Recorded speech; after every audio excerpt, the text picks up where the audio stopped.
You ever started cooking on the grill and you smell something really good and you're like, oh my God, I'm doing so great. And then you look over and it's your neighbor. He's not even cooking, he just smells good. This is the LaRue Tactical Slick-A-Tinny rail. Maybe the most awfully named great handguard I've ever seen. Now, a few years back, LaRue Tactical was the main supplier of cantilever mounts for anyone and everyone that wanted to put something QD on an AR. I mean, they had the light mounts, they had the optic mounts, 1 inch, 30 millimeter, whatever you have it. Since then, a lot of competitions came out, and they've kind of fallen off the map. But this new offering, it has really slid under the radar in a good way. Because if people had found out how good this was early, they'd probably jack the price up. For $132, you get a 13.2 inch slick side, minus the ends, rail. Now, in comparison, this is the 15-inch Palmetto State Armory rail that I discussed earlier. And as you see, I kind of understand why they don't offer a 15-inch version, because what is this space really used for? Like, what gas system are you protecting? Anyway, but I would like to go over this one to show you why I got this one as kind of a follow-up for what I just put out a few weeks ago. Now this, as you recall, I did not like, and the reason why I went with the slick sides and not an M-lock, they do offer an M-lock version. They offer the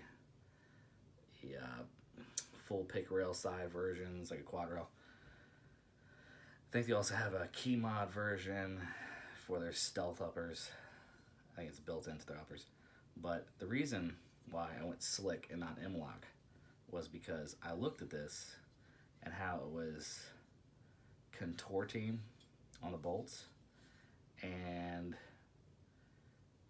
I'm going for a super accurate, 18-inch SPR-ish kind of thing, and I didn't want the rail bending, so I wanted no flex around the sides, but I didn't want the weight of a quad rail.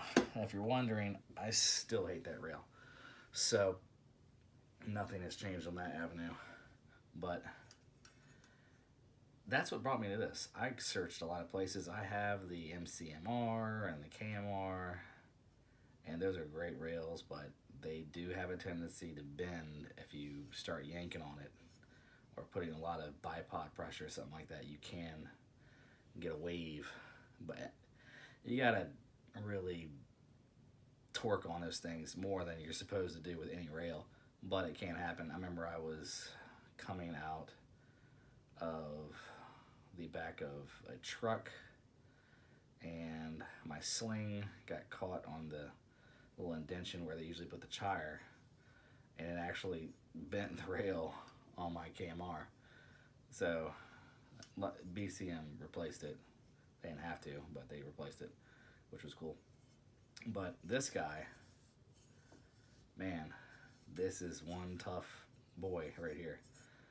The difference between this one and most of the other rails out there is that the lockup system on these is state of the art. Like, I thought Daniel Defense was the best lockup system I ever saw until I saw this one. It's got little nifty parts. This is the barrel nut, which is interesting because I saw this and I was like, wait a minute. I was like, that's awful not lengthy compared to the BCM offering, which is this wide. And I looked at it, and this one actually has more threads for the upper receiver than the BCM does. What does that mean? Probably nothing. But as far as weight, I'm gonna annotate that in a picture, but you're probably seeing it right now. It's pretty good. It's a little over a pound, I think 16 ounces, something like that. It's not too bad. And really, you're getting what you need, and everything that you don't need is taken off. Because I don't know anybody that's running stuff right here anymore. Some people do. They run a foregrip or something, whatever. But most of the time, it's out here or here on top. Yeah, I know some people that do the hand stops and they like it. If that's you, understand that this little edge right here, that kind of acts like a hand stop. Like I really like that. And the fact that you can like fend off small children with this because it's so sturdy, that's smart. October is coming up, and trick or treats at my house, it is always a trick. Get all the Twix, boy. But interesting enough, when I got this, I also got some Loctite, which I'm guessing is for these, a card kind of thing. Anyway, the U.S. Constitution pocket size. I like it. I don't own one. I forgot there was a thing called the preamble. I now remember that from like 6th grade. That's cool. It gave me a little magazine that I actually kind of like. It's got a lot of interesting stuff in it. And now that I have that rail, I'm actually going to kind of browse through this and see what else I'm missing out on, because I bet you it's a lot. I ain't buying that knife. $185. I don't think so. But this aside, this is more like a first impressions kind of thing. I am going to mount this up today and see how it goes. I want to check out how these QDs go. I'm not a fan of QD points being in the rail because eventually they will wear out and it'll pop out. So we'll see about that. I might be able to take those out and replace them. I'm not sure. I guess I'll see, because they do look like it's set in there. They look steel, so you might be able to pop that back out. I guess we'll see. So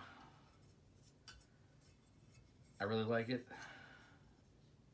I think the ingenuity in the lockup system is going to make this a very, very sturdy system. I see the Geisleys out there and they have the long friction points for the barrel nut, and that's cool, but I think this is really all you need. Like, I don't, like, for the barrel I'm using this on, which is thick as I don't know what. Thick. You know what I'm talking about. I can't see this being a problem. The only interesting point is that it does have it so that you have to put the gas tube through these little holes to fit it. Am I a fan of that? Not really, but it's not a big deal. Like, that just makes it more secure, I guess, even though it's putting pressure on your gas tube. But it ain't coming off, I can tell you that. Now, as far as what I don't like, aesthetically speaking, I don't know why they put this Slick-A thing on the side. Oh, God, get rid of that. Please, please, for the love of God, don't put that on there anymore. Stop. I saw the one that said M lock and load. Ugh, what are you doing? Who thought that was a good idea? I do not know. But everything else seems to be very well made. The tolerances on this are amazing. I see no changes in the sides here like I see with the Palmetto and a few others. I see no machine marks at all on the entire assembly, even internally. That's crazy. Well, I'm gonna get this mounted up and probably do a follow-up video later. Everything else I have here, this is a flash hider from Damage Industries. It's actually going on the build. This is made out of solid steel, and it probably weighs more than this does, but it's going on a precision upper, so weight really isn't an issue.